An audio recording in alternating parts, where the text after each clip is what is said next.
Assalamualaikum Ibu.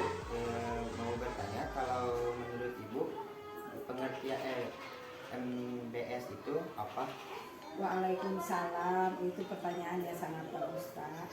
Menurut Ibu, pengertian manajemen berbasis sekolah itu adalah pengkoordinasian dan penyerasian sumber daya yang dilakukan secara otomatis oleh sekolah melalui sejumlah input manajemen untuk mencapai tujuan sekolah dalam bingkai pendidikan nasional dengan melibatkan semua kelompok kepentingan yang terkait dengan sekolah secara langsung dalam proses pengambilan keputusan atau partisipatif. Itu menurut Ibu ya.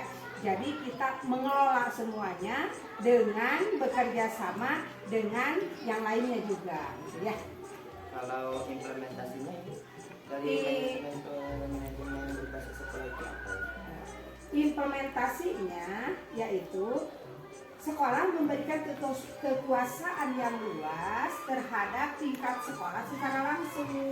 Dengan adanya kekuasaan pada tingkat lokal, maka keputusan manajemen terletak pada stakeholder lokal. Dengan demikian mereka diberdayakan untuk melakukan segala sesuatu yang berhubungan dengan kinerja sekolah. Dengan manajemen berbasis sekolah, terjadi proses pengambilan keputusan kolektif ini dapat meningkatkan efektivitas pengajaran dan meningkatkan kepuasan guru. Contohlah, stakeholder yang ada di sekolah itu berarti para guru, komite pembelajaran, kita libatkan dia di dalamnya. Nah, jadi kita mengambil keputusan itu dari mereka, nah supaya kita mudah untuk mengimplementasikannya di dalam pembelajaran di sekolah kita. Jadi itu Pak yang dapat Ibu sampaikan. Kemudian ada hasil di sekolah ini, hasil dari manajemen berbasis sekolah ini. Oh tentu saja Pak, segala sesuatu yang kita lakukan dari musyawarah itu kan kita mengambil mufakat ya untuk hasil di sekolah. Itu yang pertama, perencanaan manajemen berbasis sekolah dalam meningkatkan hasil belajar siswa dilakukan berdasarkan kebutuhan. Nah, jadi para guru di sini itu memanage kebutuhan apa yang dibutuhkan oleh para siswanya. Kemudian yang kedua, melaksanakan perencanaan manajemen berbasis sekolah dalam meningkatkan hasil belajar siswa dalam melakukan rencana kepala madrasah bekerja sama dengan para guru dan staf yang berada di madrasah. Tentu saja kita sebagai guru mempunyai tujuan, mempunyai program yang harus dicapai. Nah, disinilah letaknya, fondasinya yaitu para guru. Bagaimana supaya kita mewujudkan peserta didik yang berkualitas dengan hasil yang memuaskan bagi sekolah.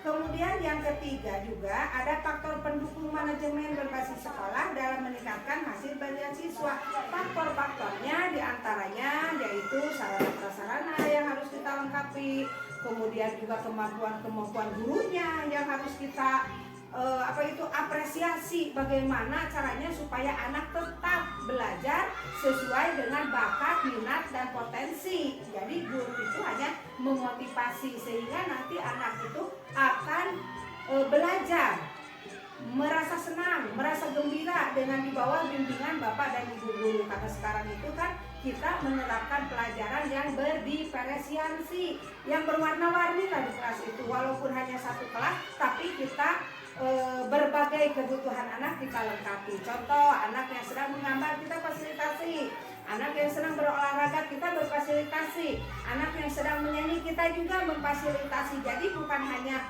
satu kebutuhan siswa, tapi beberapa kebutuhan kita kembangkan, kita fasilitasi, kita beri motivasi sehingga mereka akan merasa senang dan menghasilkan nilai yang sangat memuaskan. Mungkin itu ya yang dapat Ibu sampaikan. Mohon maaf apabila jawaban-jawaban Ibu tidak sesuai ya dengan yang Bapak harapkan. Nah, kita di sini mari kita bekerja sama ya Pak ya untuk meningkatkan terciptanya pendidikan juga hasil yang memuaskan untuk anak-anak kita ya.